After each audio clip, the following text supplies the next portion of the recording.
Got that forest dungeon going. I always like this one. This is also the one of the, what was it called? The Forest of Pain or something? Okay, so you got a new form, which means you got new attacks. Let's talk about this thing real quick. Is you run up and you attack, you mash the button, you mash the attack button, you do your attack. It's neat. Looks cool.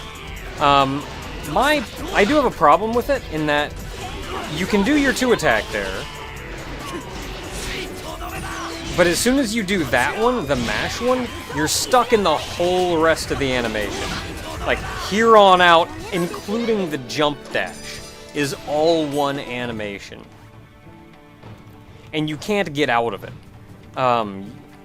You'd think, like, between attacks... I don't actually need, like, anything, so I shouldn't really bother. You'd think between attacks, you would be able to, like, guard cancel out of it or whatever, dodge out of the way, just stop so you could move around and do something else. But it's a surprisingly long animation to be locked in. Because again, it's like, there's 1, you can do 1, 2, but you do the 3, that and that is all 1. Like, no, you cannot block, but for the... You cannot block or cancel before that jump dash, which would have been real swell if you could. Otherwise, this is fun. It looks neat. It's alright to play. I think it's cool.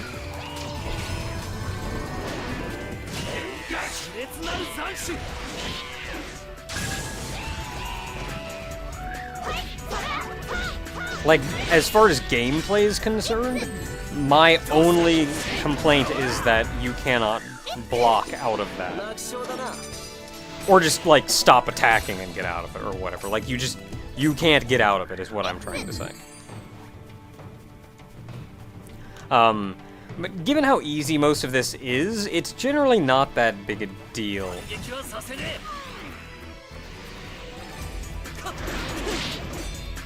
Now, on to something else.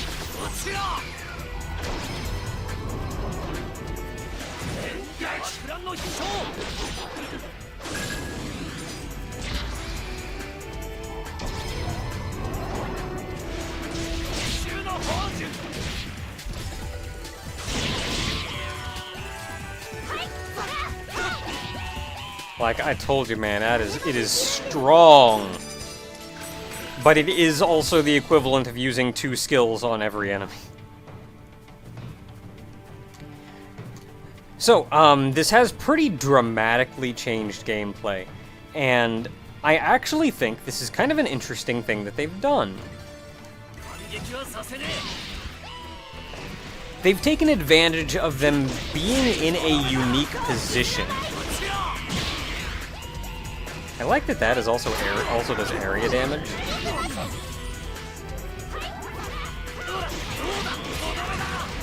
Which is to say, typically, in gameplay, you don't want to leave the player unable to do something gameplay-related that they were able to do before.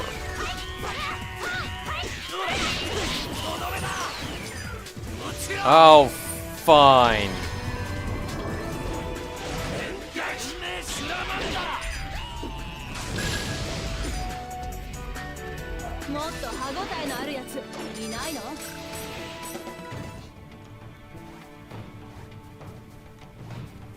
Okay, I came in that way, so we're going down this way. I'm gonna go back the other way then, because that was the optional path. Yeah, you typically don't want to let the leave the player unable to do something gameplay related that they were able to do before. The changing of the weapons, making it now so you can no longer change weapons, a little bit rough. The fact that different enemies had different weaknesses to different abilities actually added something interesting to gameplay. Something that we can no longer do. You'll notice very few enemies anymore have weaknesses to specific skills. I was thinking originally that the various skills that you were capable of here would just correlate to the ones that we've had before. Scythe, Twin Blade, and Greatsword. And to a degree they do. There is often a smaller, quicker one, like a Twin Blade. There is also a heavier one, in this case a hammer, and a scythe-like one for area damage. So to a degree they did, but the enemies don't show the weaknesses anymore because you're not really using the abilities like you were before. You don't get to pick out that weakness and go, yeah, this is what you use against this guy. Because you don't have access to that weapons anymore. So you can't see a guy and say, like, yeah, this guy's weak to Scythe. I should use Scythe on him. When, you only have one weapon. I mean, you have a variety of skills, but only one weapon. Instead, what you'll notice they did is there are two different kinds of enemies.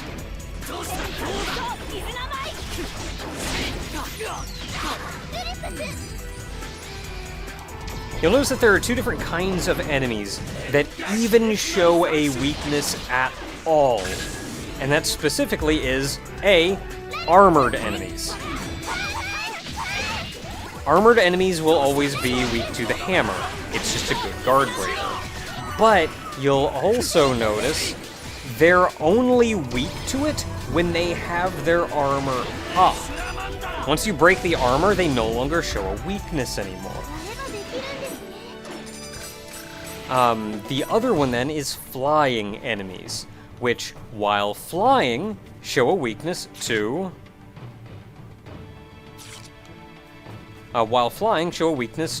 Twin Blade. I gotta get some more chims. Is there a chim tree anywhere? And then once you knock them out of the air, they stop showing a weakness anymore. So, not only does it remove mechanics in as far as you can no longer do the weapon change and all of that entails with that, but it also removed a lot of the weaknesses from the enemies. Generally not something, again, that you want to do. But the biggest reason you don't want to do it is you don't want to be playing through like a whole rest of the game, a whole bunch of the game, without any real access to maybe a cool mechanic you had before. Maybe you liked that mechanic, and now you're stuck playing through the majority of the game or whatever without access to that mechanic. So here I say they took advantage of being in a unique situation. Which is to say that A, this is at the very end of the game. And B, this is a very short, very linear, very focused game. Expansion, almost.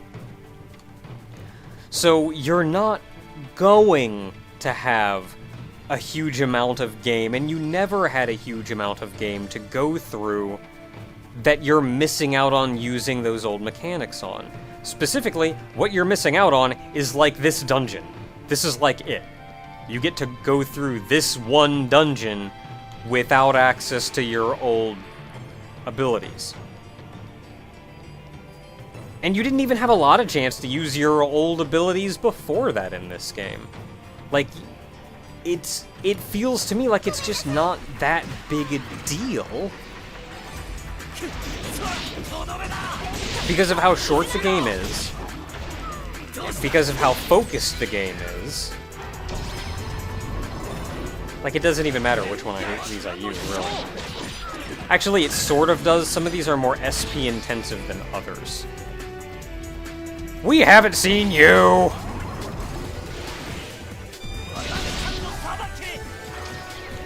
Just a giant cannon of fudge you!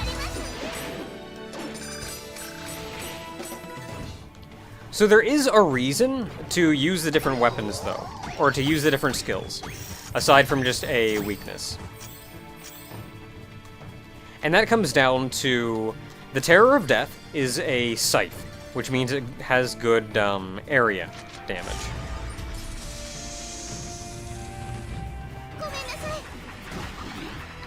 Let's see here, what was the other one? Mirage of Deceit is the Twin Blade one. That one's going to be good single target damage. The Prophet is a hammer. That's also really good that's also good single target damage, but a little bit of area damage.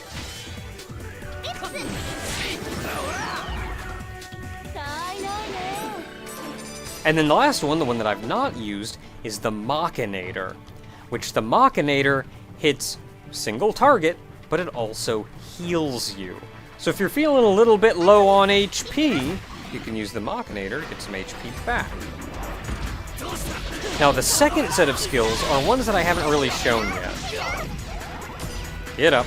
I've also not shown you Propagation.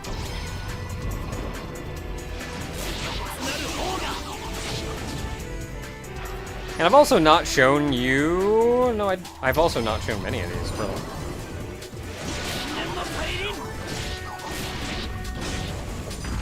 Like, there's your good Twin Blade one. In the second... The good Twin Blade one in the second set, then, is the Machinator. So, let's see here. Have we seen... Yeah, we've seen all of these at this point.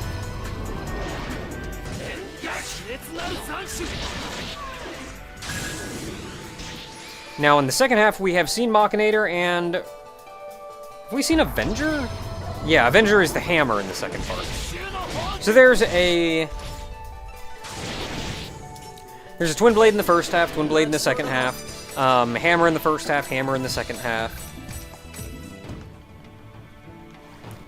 And then what we have left is, in the first half, you have a Scythe. There is no Scythe in the second half.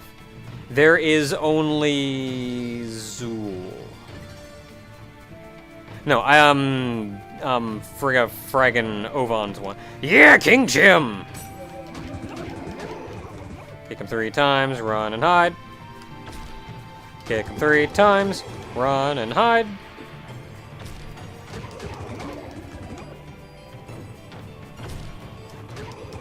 We did it. Now we never have to worry about chims again. Yeah. Let's see here. So there is also no...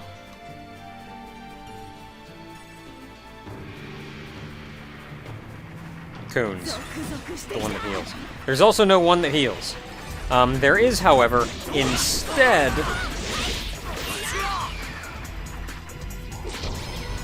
So you got your Twin Blade one here. I'll go ahead and show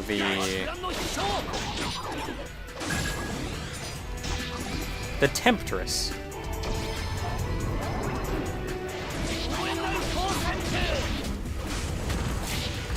So Temptress is, again, good single target damage, nothing fancy. But if the enemy lives through it, you'll charm the enemy.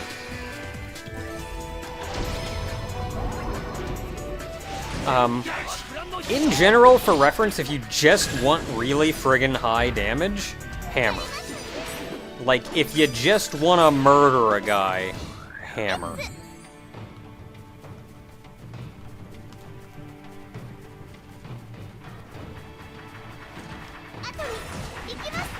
So if we've seen all of them in the second tree, we've seen second hammer, we've seen... Yeah, we've seen all of them now.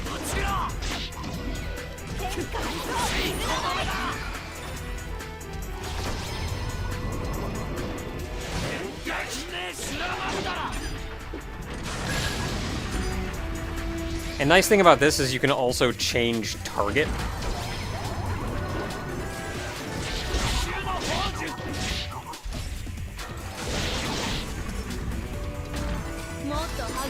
Just murders guys. Just murders them the crap right out. Wrong button. Okay, this is where we have to go. Hitting the wrong button. Alright, so what else did I want to talk about? So we got that one. We got...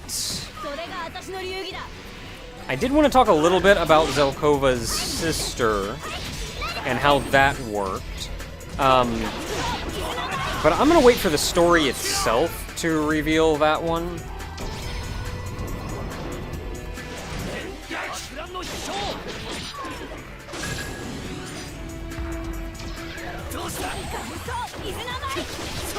Because that involves talking a little bit more about her, and maybe I'll talk about that a little bit later.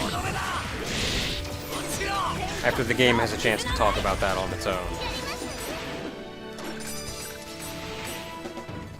So what I do have, though, is a question of... First of all, I want to say that they called this the fifth form is terribly unoriginal. Like, they gave us the Xth form, I can speak, the Xth form. And even in the movie, they had the Beast form. Not like B-E-A-S-T, like capital B-S-T, like first, but with a B, the Beast form. Very creative.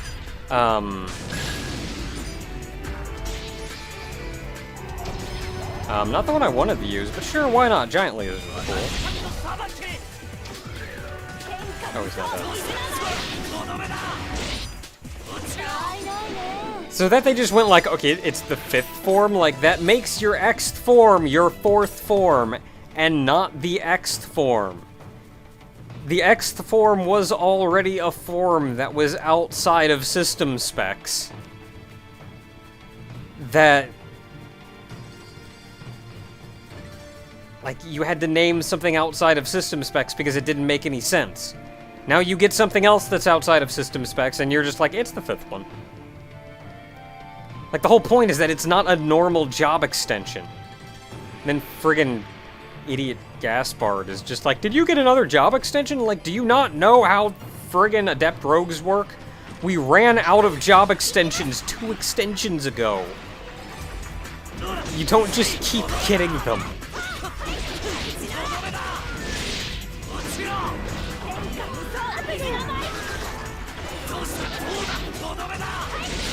So my question, though, and maybe y'all out there in the audience can answer this one.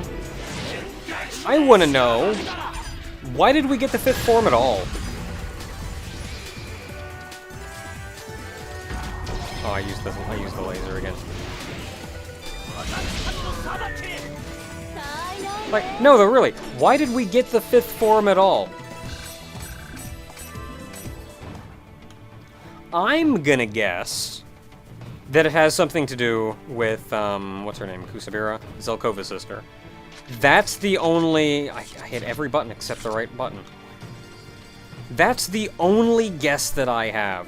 Because otherwise, it's supposed to be, hey, you finally got your phases back. You're complete. That's why you got the fifth form.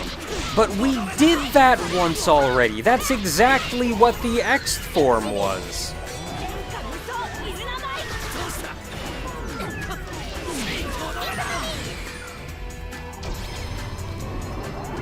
Like, the whole point was we got the Xth form because we absorbed all of the phases.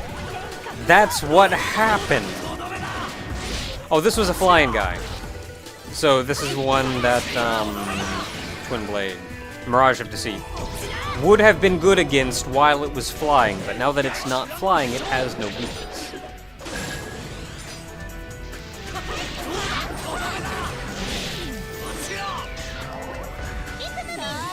So yeah, like, that's why we got the Xth form. And then all we did was take the phases out and put them back in. So really, we should just be right where we were. Like, if anything, we should have lost the Xth form when we had our avatar sealed, and then got the Xth form back. Instead, we kept the Xth form, and then got another form. Like, can we just keep doing that? Can we just go, hey, Zelkova, can you seal Scathe again? And then right after you do, can you unseal Scathe? Like, can you put it back so I get a sixth form? Like, I'm gonna bet, because it doesn't make any sense otherwise, I'm gonna bet it has something to do with Zelkova's sister. And that is actually something that I am again going to speak on at greater length later. The little friggin' poison spikes piece of crap.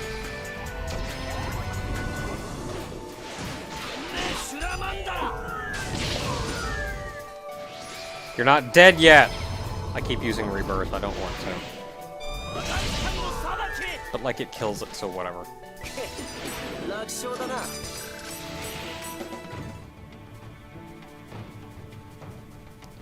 Okay, so we're going in here.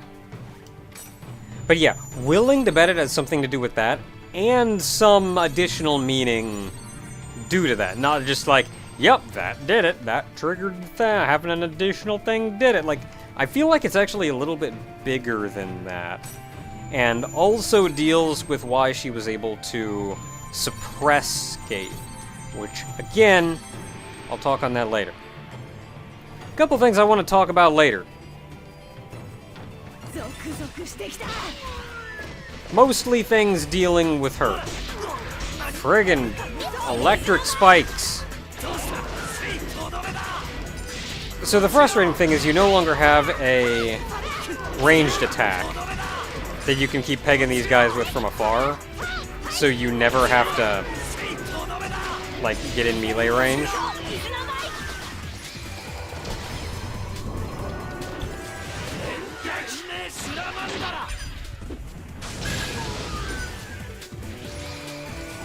Dang it! I keep using... I don't want to use Rebirth! It's just in the same place as the other one, so I just go like, I want to use the hammer again! So I hit the hammer button again, only it's not the hammer again.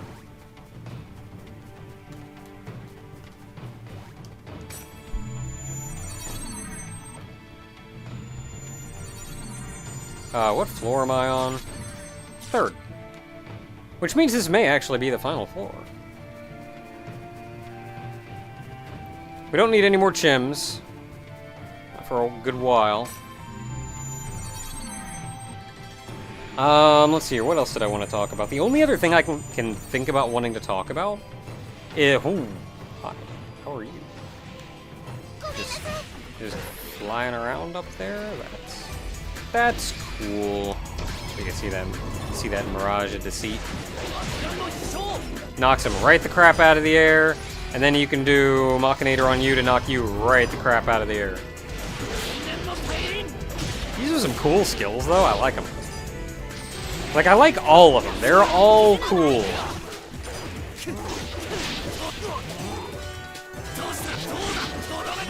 Like Temptress, you get those cat claws, so you could be like the... And these are all like other classes, too. I do feel a little bit like maybe you should use the class weapon of the character. Oh. Like, instead of being a twin blade one, when you use Innis, you should maybe get like Adeli's staff. But it is also reminiscent of Adeli's avatar. Somebody kill it! Of Adeli's avatar, which had the 2 big twin blades. But I like that it gives you access to other classes' stuff, like the Tribal Grappler. Like, that's neat! So the only other thing that I can think of are the voices. Specifically, probably the biggest reason why I prefer the Japanese version or voices over the English voices. Thanks. I'm gonna get him, I'm gonna get him. And kind of tangential to that, a lot of the reason that I had such a hard time getting behind Haseo and what Haseo, like, what his motivations were we were shown none of that in the original games. And I think I talked about this before. We were just kind of told that, like, he's really angry for these reasons. But, like, you're not personally invested. You just kind of have to go, like, well, he's personally invested, so he's gonna do things that I don't necessarily care about, but mean something to him. And just for the player's sake, like, yeah, I mean, it makes sense that it's something Haseo would do, but you want to get the player involved. You want the player to be motivated. And they did later on. That's when they got, they took out Alcade. Like, it took until Game 2. But they gave the player some motivation simply by letting the player be there when it happened.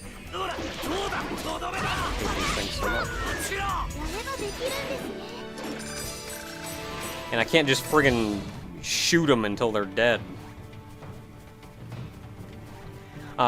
But I think something they're doing in this game, between seeing Aina and seeing Aina going on about Ovan's condition, and Ovan's condition getting worse, and Shino being here, and Shino talking about that too, I feel like they're actually giving the player reason to be invested.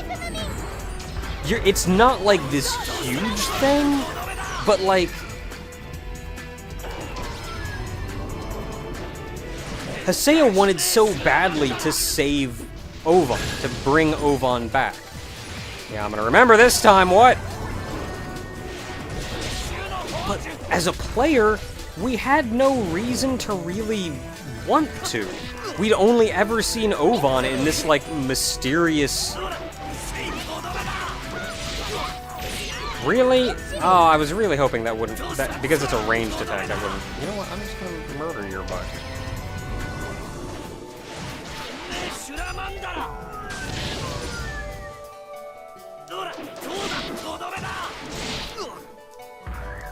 Somebody kill it. I did it. Like, we only saw him in this, like, mysterious antagonistic form, which isn't something that'll really get the player going, yes, I want to devote my life to saving his. I'll get the experience.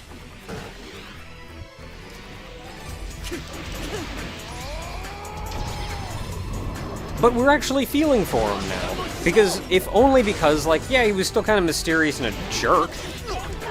But, like, you learned in the end that he wasn't, like, that big a jerk. Oh, I'm, like, running out of poop. You learned in the end that, like, he wasn't that big a jerk. He was kind of a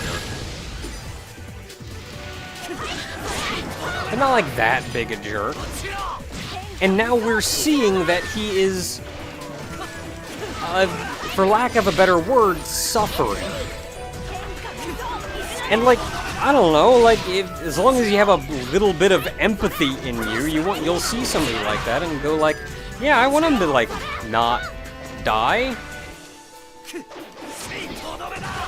Like, I want that, and there are people here that care about him. Like, these people care about him, and I like the idea of someone not dying.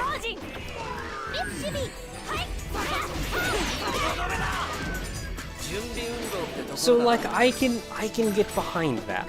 I care now. Maybe not as much as I could if the writing in this game were a little bit better. I have problems with some of the writing in this game. But I care. And that's what's important. And I think one thing, and this is where the voices come in. You know what I'm gonna do? I'm gonna use one of those. Not that button, not that button. None of those buttons that I just used. First thing that I bought 40 of. You? No. You. Yeah, let's give you some too. That should last us for now. But I think one of the reasons that I'm feeling more towards them is, honest to goodness, Ovan and Shino and Haseo always had a very awkward relationship. It was never really clear what was what and what meant what to who. It was very confusing. Which made it all the harder to get behind it. Like, it's hard to say, yes, I should care about this character because Haseo cares about this character, when I don't even know what Haseo is really feeling about what's going on here. And that's actually where I feel like the voice actors made a pretty big difference. For one, like, I never really liked Shino. She always kind of seemed like a jerk. Her English voice actress always made it seem like she was just kind of, I guess, distant and not really emotionally invested. So, like, yeah, we're going through all this crap, and Haseo's just, like, screaming at the top of his lungs about everything. And it felt like she's doing things that would make it seem like she cares, but she's not acting like she cares.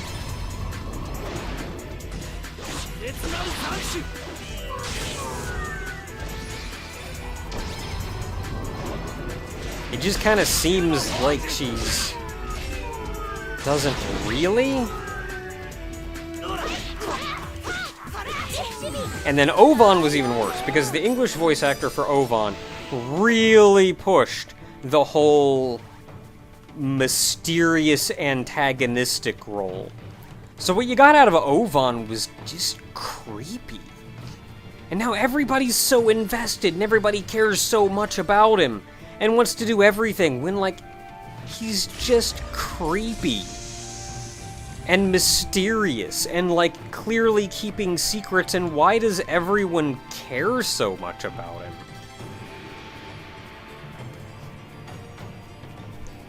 And I felt something completely different. Yes, there's a boss in the middle of this room. I felt something completely different from the English, or from the Japanese voice actors. Hey, you know, if I sneak around this guy, I can hit him from over here. Guess what I'm gonna do? I'm gonna hit him from over here! Yeah, I did it. I hit you. What? Then I'm gonna go over here.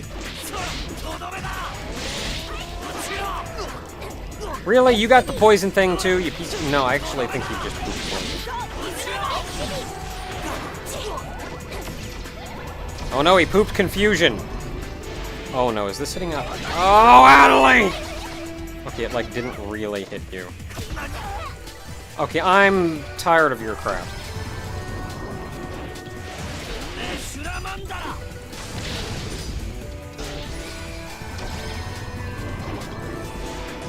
But yeah, I got a completely different emotional feel from everyone with the Japanese voices. Because, like, with Haseo, it was very...